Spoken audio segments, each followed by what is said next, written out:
Dear students, मैं स्वीटी सालेचा आज आपको यूट्यूब मैनोमीटर का एक रूपांतरण या संशोधित रूप समझाने जा रही हूँ, जिसे हम कहते हैं सिंगल कॉलम मैनोमीटर या फिर माइक्रो मैनोमीटर्स। तो अब हम इसको माइक्रो मैनोमीटर क्यों कहते हैं। First, it is the modified form of U tube manometer. ये यूट्यूब मैनोमीटर का क्या है, एक संशोधित या रूपांतरित रूप है, जिसके अंदर क्या होता है, एक बड़ा कुंड या रिजर्वायर जिसका क्रॉस सेक्शनल एरिया जो आपकी यूट्यूब है उससे 100 गुना अधिक होता है, को हम क्या करते हैं कि जो आपकी लिम्ब थी यूट्यूब मैनोमीटर में, आपने क्या देखा था कि सपोज टू बी ये आपकी लिम्ब थी जो कि किसी यहाँ से कनेक्टेड थी किसी ट्यूब से।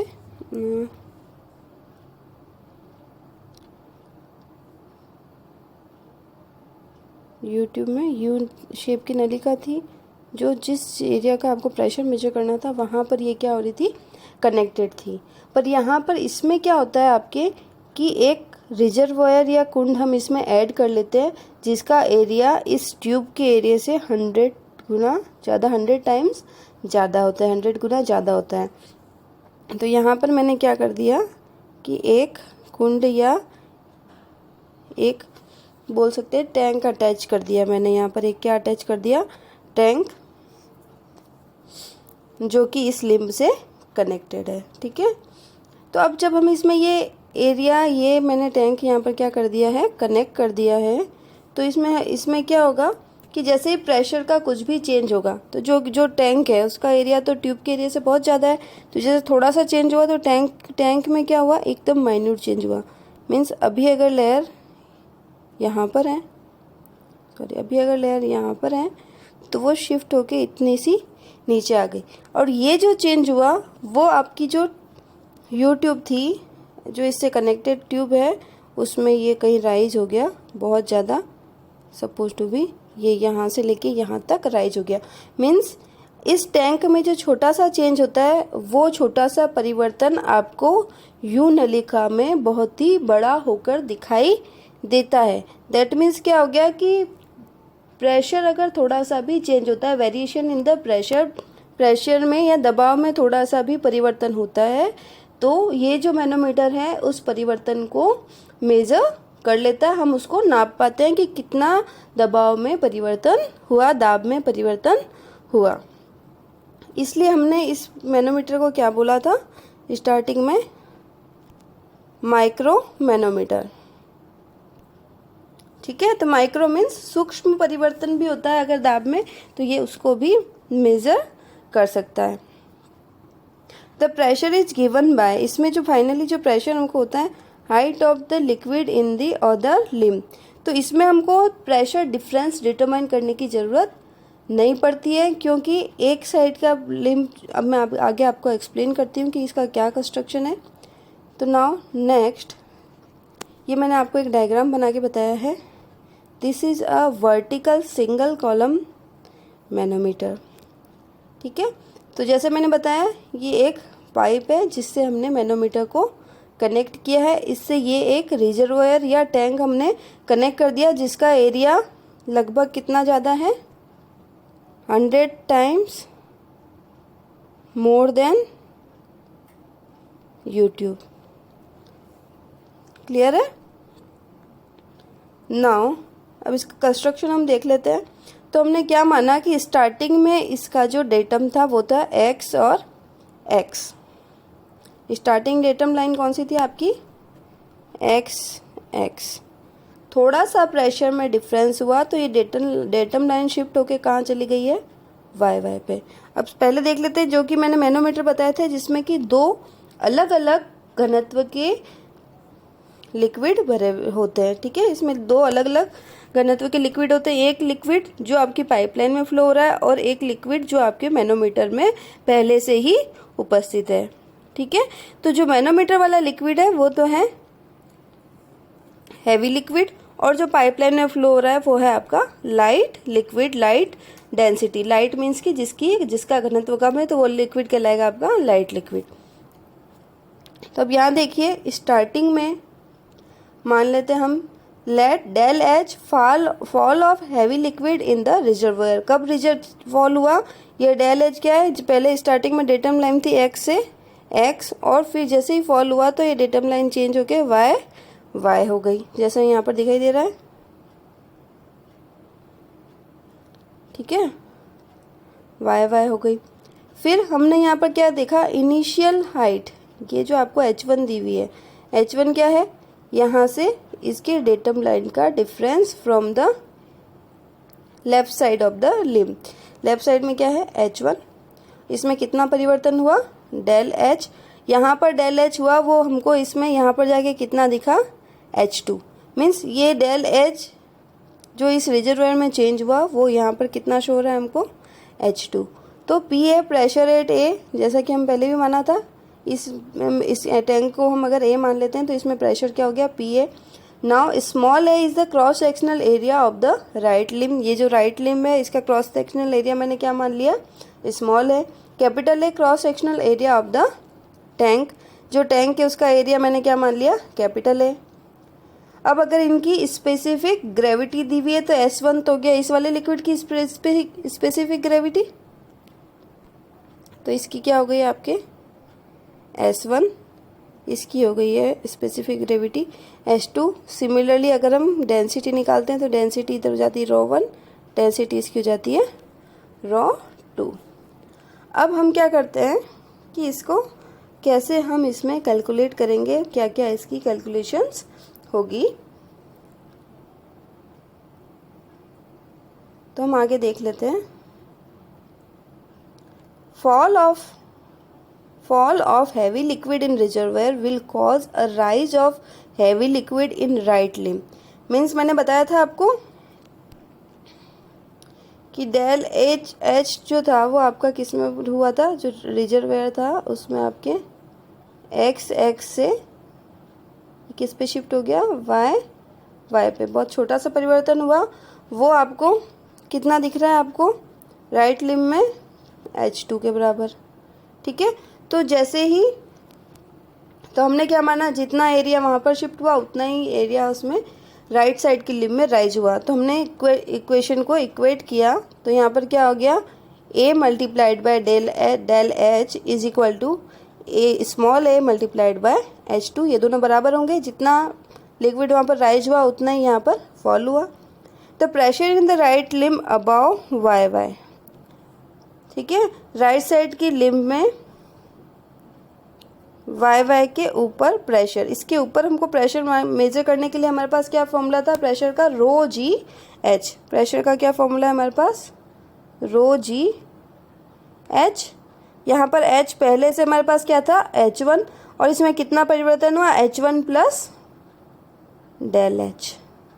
ठीक है, सिमिलरली यहाँ पर कितना हुआ, ये नीचे की तरफ h2 तो h2 प्लस डेल एच, यहाँ पर क्या हो गया h2 प्लस डेल एच। तो अब हम देख लेते हैं क्या हो रहा है।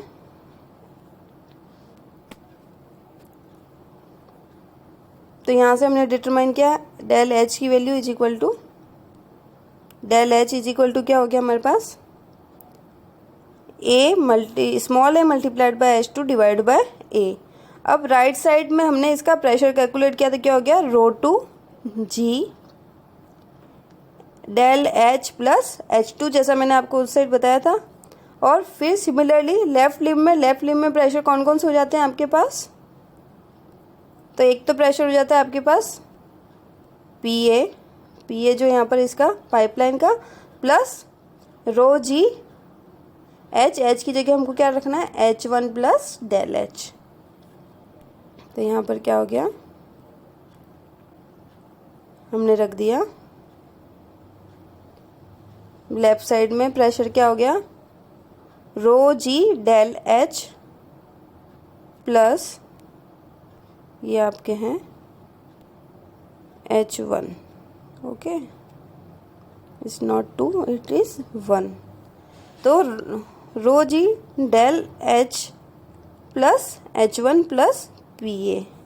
ठीक है, अब इन दोनों को मैंने इक्वेट किया, क्योंकि जब बैलेंसिंग इक्विलिब्रियम कंडीशन आती है तो ये दोनों प्रेशर क्या हो जाते हैं, बराबर हो जाते हैं। तो राइट साइड और लेफ्ट साइड को मैंने इक्वेट किया, तो मेरे पास इक्वेशन क्या आ गई, rho g del H plus H two is equal to rho g del H plus H one plus P A. इसको फर्दर मैंने सिंप्लीफाई किया, तो पी ए को इधर ले लिया, तो इसको मैंने शिफ्ट कर दिया इधर। जिस भी दूसरी साइड में शिफ्ट करते हैं तो साइन आ जाता है माइनस। तो नेक्स्ट इक्वेशन हो गई आपके पास P A is equal to rho g del H plus H two minus rho g del H plus H one.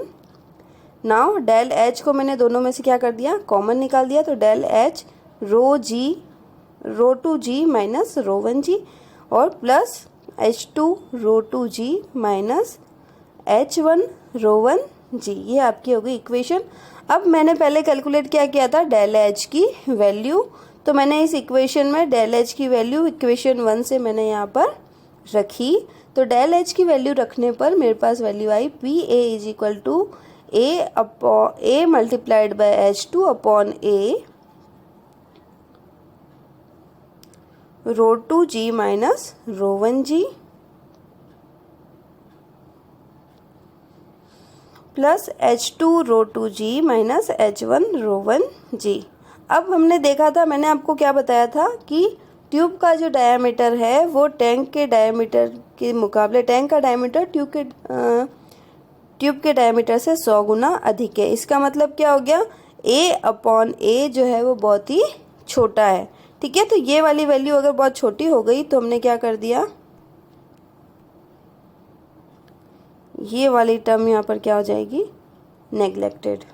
क्या हो गया, a upon a is very small, then ये वाली टर्म यहाँ पर क्या हो गई है, नेग्लेक्टेड। तो मेरे पास finally P A is equal to क्या आ गया, H two rho two g minus H one rho one g. Here H one is known, जैसा मैंने बताया था स्टार्टिंग में आपको एच वन पता था, यहाँ पर एच वन हमको स्टार्टिंग में पता था, और इसमें जो डेल एच था वो हमने क्या मान लिया है, नगण्य।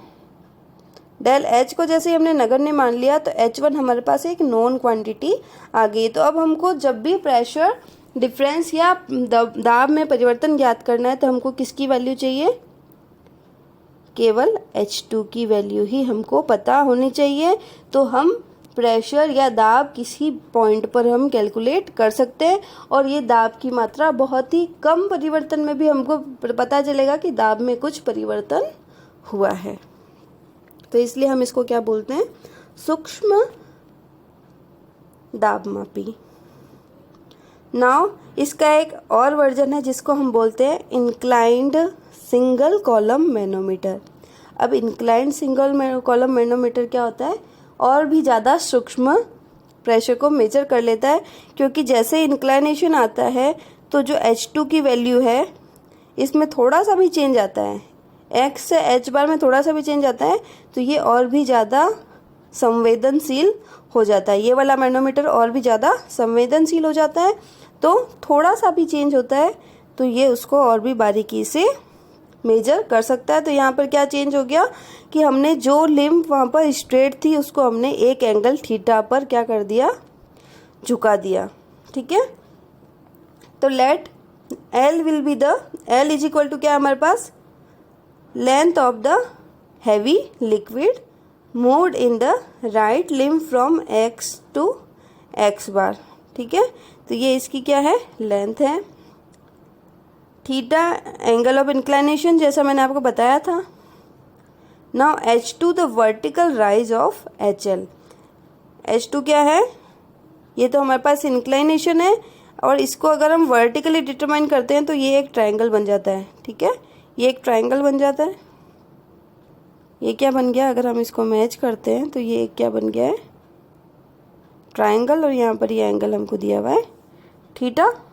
ठीक है, तो ये आपका क्या बन रहा है, H2 अपॉन L, जैसा हमको बताया था लंब बटा कर्ण बराबर क्या होता है हमारे पास, साइन थीटा। इसलिए H2 बराबर क्या हो गया मेरे पास, L साइन थीटा। ठीक है, तो इसकी वैल्यू मैंने क्या लिख दी, L साइन थीटा। तो जो इक्वेशन हमने पहले निकाली थी सिंगल कॉलम वर्टिकल मैनोमीटर में, वही इक्वेशन में हम H2 की जगह क्या रख देंगे, H2 की जगह ये वाली वैल्यू रख देंगे, कौन सी, L sin थीटा। तो P is equal to L sin theta ρ2G minus H1 ρ1G। तो आज हमने पढ़ा यूट्यूब मैनोमीटर का एक और संशोधन या परिवर्तित रूप, जिसको हमने बोला इंक्लाइन सिंगल कॉलम मैनोमीटर, जो कि एक वर्टिकल होता है, दूसरा होता है इंक्लाइंड, और जिसमें हम सूक्ष्म दाब का भी मेजरमेंट कर सकते हैं। नेक्स्ट क्लास में मैं आपको डिफरेंशियल मैनोमीटर और उससे संबंधित न्यूमेरिकल करवाऊंगी। Thank you all of you.